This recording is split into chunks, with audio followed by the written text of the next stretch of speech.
All right, here we are. We have our Serg Supply sealing kit. I want to tell you a little bit about this sealing kit, but there's somebody who can do a much better job than I can, and that is Dmitriy from Serg Supply. Thanks, Brent. Yeah, everybody, I'm excited to be here today. We're installing this bad boy in this Transit 148 high roof. I'll kind of show you some highlights, and hopefully there'll be some footage of us throwing this guy in.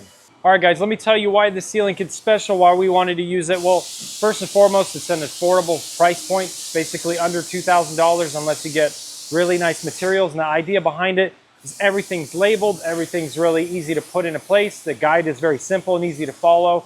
And of course, every single one of these pre-drilled holes lines up with rivet nuts, so you have a nice strong hold. Makes it easy to put in and out. If you need to service it, just pull one row out at a time. Other than that, it's a pretty good kit. And we're gonna try to get it in today in 2 to 3 hours. Let you know how it goes. So if you're starting your van build, you don't already have these, I'd highly recommend getting one. It's a rotary rivet nut tool. It fits on any drill. We just put it to torque mode, hold the rivet nut, and it kind of threads itself in place. And then all you do from there, I'll get it from this angle, grab onto your tool, put the rivet nut inside your factory hole, and you hit the gas. And now we're completely crushed, and then you can back the tool right out of the wall. Makes it very quick and easy. Now you can, of course, spend money on a pneumatic tool. You can get one of those manual tools, but this is right in the middle. It's about 80 bucks. The XL version runs for about 127. You don't really need anything that large for 1/4 inch 20 tap.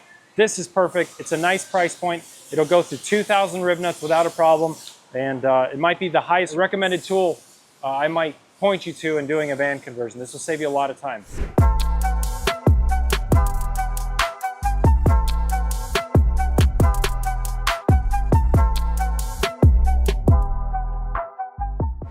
All right, so I'm holding part of the assembly, what comes with your trim ring for your van speed capsules.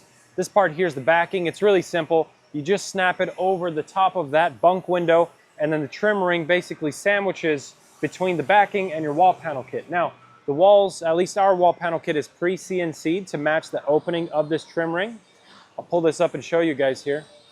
And as you can see, it's already bent to match the curvature of the capsule to kind of maximize your space.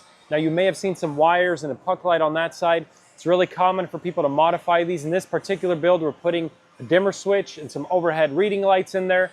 But once you pick these up for the price you get, it's kind of your canvas and you can do with them as you please. So if you're looking for a way to save money and save time on your trim rings and trimming out your van speed capsules, this is the way to go. Just got done installing the driver's side Serg Supply wall kit. This wall kit saved us a ton of time. Again, this is a DIY project, so where we could save some time and save some money was on something like his wall kit.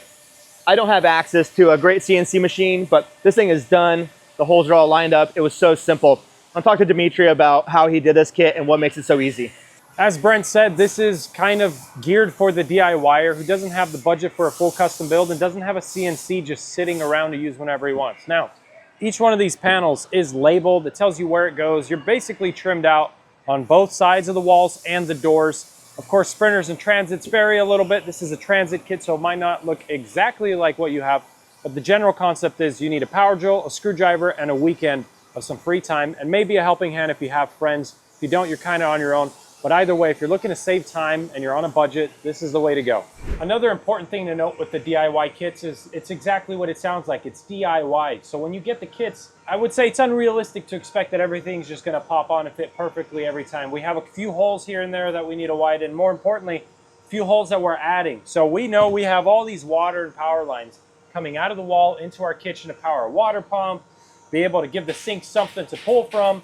And so that's why we're making holes here. There's another hole here for dimmer switches. So as you shop around, as you look through different kits, keep in mind DIY means exactly that. You're going to be doing a little bit yourself. You will be expected to make holes, add holes, and maybe cover some up, but we won't go into that today.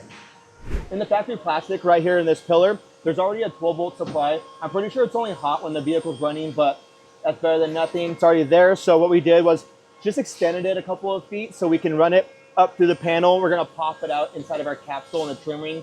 Just one more spot to be able to charge devices, phones, computers, and all that. So it's there, let's reuse it.